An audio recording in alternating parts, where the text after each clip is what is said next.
Jason was everything I ever wanted. 30, confident, with smooth, dark skin, and a body that looked like it was sculpted by gods. For weeks, I thought I was falling for the perfect man, but all it took was one moment to destroy it all. I walked into that restaurant expecting to meet him for the first time, only to find Jason passionately kissing Connor, my best friend, my betrayer. How do you recover when the person you trusted most steals the love of your life? It started on a dull Friday night, one of those evenings where everything feels static and the only movement comes from swiping left or right on a dating app. I wasn't even taking it seriously, just scrolling through endless profiles, most of them unremarkable. But then his face appeared, and it was like the whole app lit up. Jason. His profile was magnetic, a gym selfie that showed off his perfectly chiseled muscles, a smile that exuded confidence, and that smooth, dark skin that seemed to glow even through the screen. He was 30, much older than anyone I'd dated before, and his bio simply read, "Looking for something real." I hesitated for a moment. I was only 19. Was I even in the same league as someone like him? But the allure was irresistible, and my fingers swiped right before my brain could catch up. When the words, "It's a match," popped up, my heart skipped a beat. The app buzzed almost instantly, and there it was. His message. "Hey, handsome. What's someone like you doing on here?" From that first message, the conversation flowed effortlessly. He had a way of making me feel like the most interesting person in the world. He asked about my hobbies, my dreams, and even little things like what I had for breakfast that day. Jason wasn't like the guys my age who seemed to talk only about parties or their next hookup. He was mature, thoughtful, and genuinely curious about me. Every word he typed pulled me closer, and I couldn't get enough. Over the next few days, we talked nonstop. My phone became an extension of myself, constantly buzzing with his messages. He'd tell me about his life as a fitness trainer in New York City, his passion for helping people achieve their goals, and the challenges he'd faced growing up. I shared my own world with him, opening up about my plans for college, my love of photography, and my struggles with self-doubt despite everyone always calling me perfect. Jason didn't just listen. He understood me in a way no one else had. As we got closer, I started fantasizing about what it would be like to meet him in person. I could picture us walking hand in hand through the city, laughing over coffee, and maybe even building something real together. It felt crazy to be thinking like this about someone I'd never met. But with Jason, everything felt different. For the first time, I felt seen. Not just for my looks, but for who I really was. But there was one person I hadn't told about Jason yet. Connor, my best friend. Connor and I had been inseparable since middle school. We'd been through everything together, breakups, family drama, and countless late-night gaming marathons. He was like a brother to me, and yet there was always this subtle tension between us. Connor had a way of making everything feel like a competition, even when it wasn't. But still, he was my closest confidant. And I knew I couldn't keep Jason a secret forever. The night I decided to tell Connor about Jason felt monumental, like I was sharing a piece of my heart. Little did I know that decision would set off a chain of events that would change everything. Telling Connor about Jason felt like a mix of relief and anxiety. We were sitting in my room, the glow of the TV casting flickering shadows as we worked through another round of our favorite game. "Hey, I said, trying to sound casual. There's someone I've been talking to. Someone special. Connor paused the game and turned to me, raising an eyebrow. Special? Like more than just a hookup? He smirked, but his tone was laced with curiosity. I hesitated for a second before pulling up Jason's picture on my phone. Yeah, he's different. Look, I handed him my phone, heart pounding as I waited for his reaction. Connor's face shifted the second he saw Jason's profile. His eyes widened slightly, then narrowed, his lips curling into a smile that didn't quite reach his eyes. Damn, he said, handing the phone back. He's impressive. 30, huh? That's a big age gap. You sure you're ready for that? I laughed nervously. Yeah, I think so. I mean, we've been talking for weeks now. He's kind, mature, and we just click. Connor leaned back on the couch, his gaze lingering on the TV screen. Well, good for you, man, but, just be careful, okay? You don't really know this guy. People can be different online.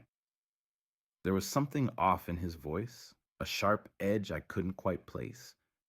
Was it concern? Jealousy? I brushed it off, chalking it up to him being protective. After all, that's what best friends were for, right? But as the night wore on, I noticed Connor was quieter than usual. He didn't bring Jason up again, but his mood seemed to darken, like a storm cloud hanging over him. When he left, he patted my shoulder and said, "Don't let this guy screw you over, Rye. You deserve the best." His words were kind, but his tone was cold, almost bitter. What I didn't know was that the moment Connor walked out of my door, he had already made up his mind. He wasn't going to just sit back and watch me fall for Jason. Not when he had his own plans. That night, as I drifted to sleep thinking about Jason, Connor was setting up a fake profile. His goal wasn't just to sabotage my budding relationship. It was to take it for himself. That night, as I slept, dreaming about the life Jason and I might build together, Connor's jealousy was taking shape. He sat in his dimly lit room, the glow of his laptop illuminating the sharp lines of his face. My phone still held Jason's image, but Connor's mind was already racing with ideas of how to claim him for himself. Creating the fake profile was almost too easy. Connor used pictures he found online, images of an attractive, gym-going guy he knew would catch Jason's attention. The name? David. Simple and unassuming. Designed to intrigue without seeming suspicious. He crafted the bio with care, mirroring what he knew Jason would connect with. A love for fitness, an interest in meaningful conversations, and a sly mention of living in the same city. The first message Connor sent was bold.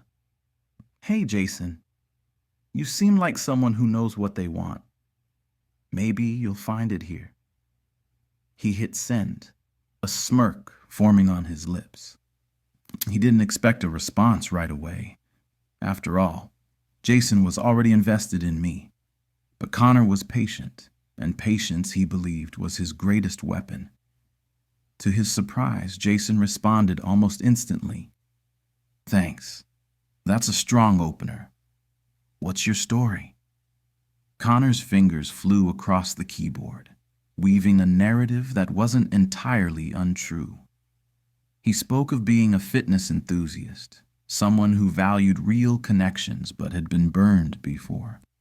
He made his tone flirty but not overbearing, mysterious but not distant.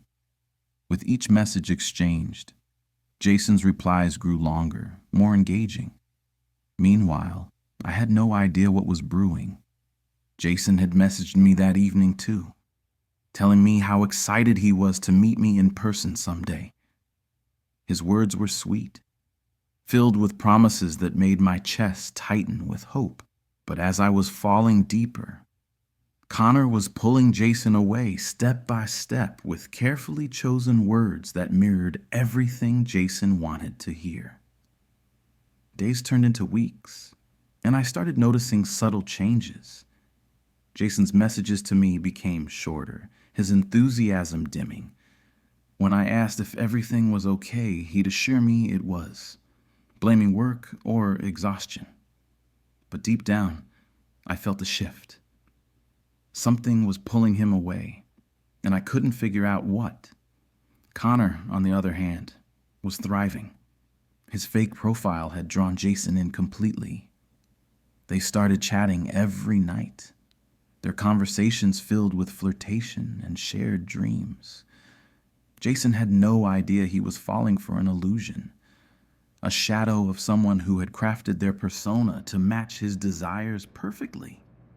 What hurt the most was that the person behind that shadow was the one person I trusted most. Connor wasn't just stealing Jason. He was stealing the future I had envisioned, tearing down the fragile hope I had built piece by piece. The distance between Jason and me became undeniable. It wasn't just the shorter replies or the sporadic messages anymore. It was his tone, the warmth that had once made me feel special, now replaced by something cold and distant.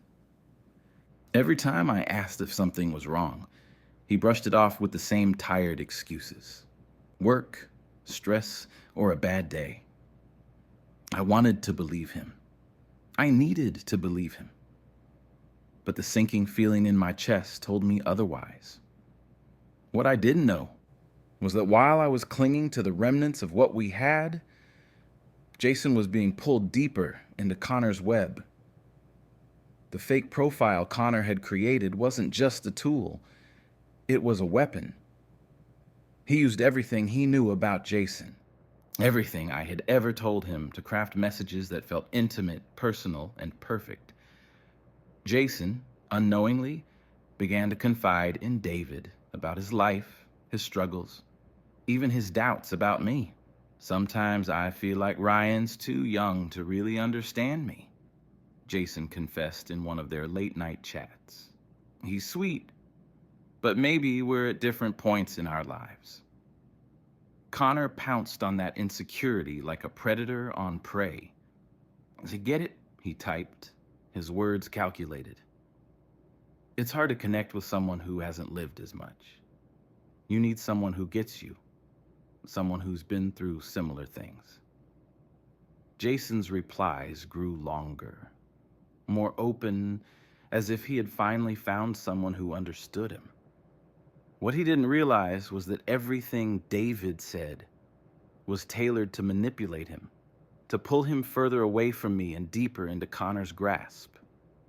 Meanwhile, I confided in Connor about my fears. "Do you think I'm too young for Jason?" I asked one evening as we sat on my couch, a bowl of popcorn between us. Connor shrugged, his expression carefully neutral. "I mean, maybe.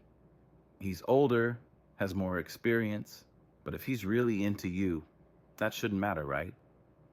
His words felt supportive, but there was an undertone I couldn't ignore. A flicker of satisfaction in his eyes, like he was enjoying watching me doubt myself. As the weeks passed, Jason's replies to me became almost robotic. Gone were the thoughtful messages, the sweet compliments, and the excitement about meeting in person. He still texted, but it felt like he was doing it out of obligation, not because he wanted to. Every time my phone buzzed, my heart would leap, only to sink when I saw the short, disinterested texts. Connor, on the other hand, was practically glowing. He seemed happier, more energized, and more distant all at once. He started canceling plans, saying he was busy or had errands to run. It didn't make sense.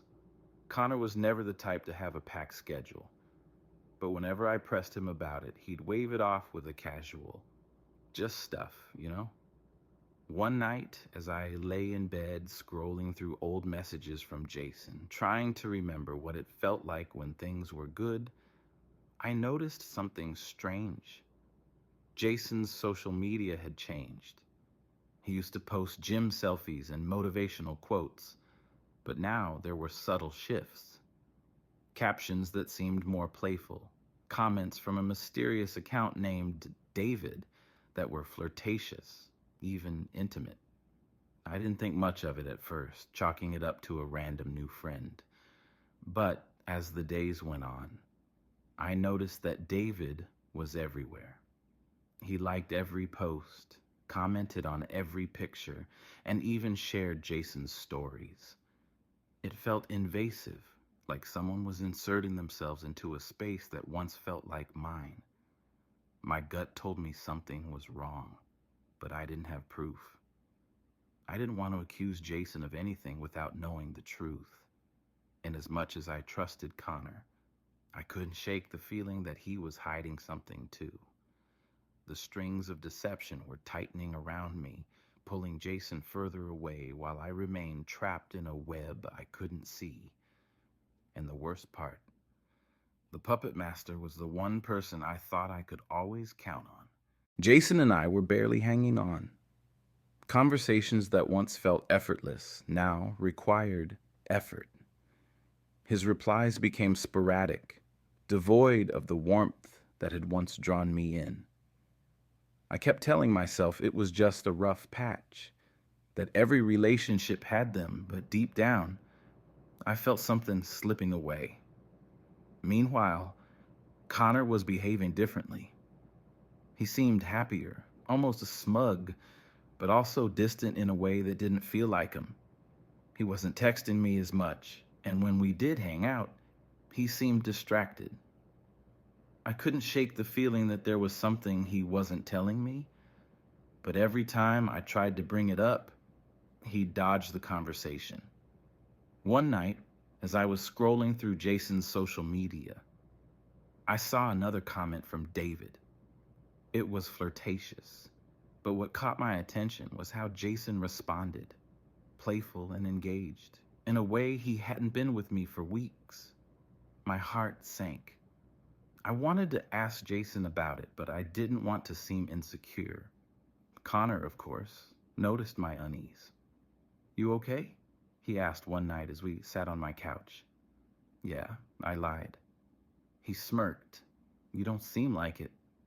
Is it Jason?" I nodded reluctantly, feeling the weight of my doubts pressing down on me. "I think he's losing interest." Connor leaned back, feigning concern. "Maybe he's just busy. Or maybe..."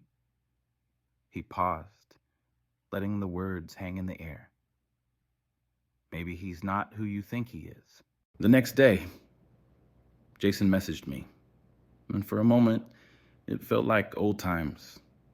He asked how my day was going, talked about his workouts, and even called me handsome. I clung to those words, desperate to believe things were getting back on track. But as we talked, I couldn't shake the feeling that something was off. Later that night, Connor came over unannounced. He seemed nervous, which wasn't like him at all. "I need to tell you something," he said, avoiding my gaze. "What's up?" I asked, my heart racing. "It's about Jason," he said, his tone serious. "I don't think he's being honest with you." "What do you mean?" Connor hesitated, then said, "I think he might be talking to other people." The words hit me like a punch to the gut. "How would you even know that?" He shrugged, trying to look casual. "I've seen some things. Comments, posts. I just don't want you to get hurt."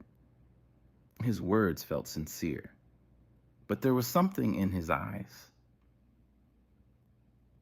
Something I couldn't quite place. Connor's warning stuck with me, replaying in my head like a broken record. That night, I couldn't sleep. His words, Jason's distant behavior, and those comments from David all pointed to something I didn't want to face. Was Jason really talking to someone else? I decided I needed answers. I scrolled through Jason's social media again, scrutinizing every post, every comment. David was everywhere, and Jason's replies were increasingly personal.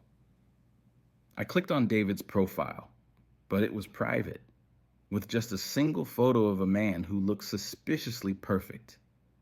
Something about it didn't sit right with me. It felt too polished, too curated, like it wasn't real. The next day, I decided to confront Jason. I waited for his usual good morning text, but it didn't come. By afternoon, I couldn't hold back anymore. I sent him a message. Hey, is everything okay? I feel like we've been off lately.